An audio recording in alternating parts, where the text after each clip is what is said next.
సాధన చేసే అందరికీ కూడా ఎదగాలి అనుకున్నప్పుడు ఈ మాయే పెద్ద శత్రువై మరి పరమాత్మ వైపు ప్రయాణిస్తున్న ఈ ప్రయాణంలో ఆ మాయకు వశమైన వాళ్ళు మళ్ళా ప్రపంచం వైపు తిరిగిపోతూ ఉంటారు.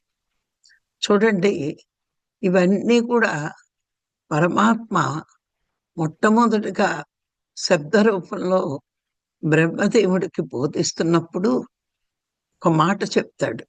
ఏమనంటే, నేను సృష్టించిన మాయ నన్ను చేరనివ్వకుండా ప్రతి క్షణము అడ్డుపడుతుంది.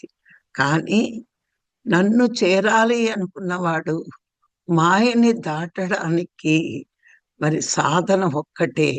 ధ్యానం ద్వారా మాత్రమే మాయని తొలగించుకుని నన్ను చేరుకోగలడు అని భాగవతంలో చెప్పడం జరిగింది.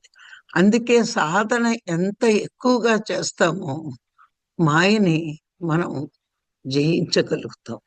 ఇక్కడ ఏంటి అంటే, ప్రతి మానవుడు మాయలో పడే దుఃఖంలో ఉంటున్నాడు.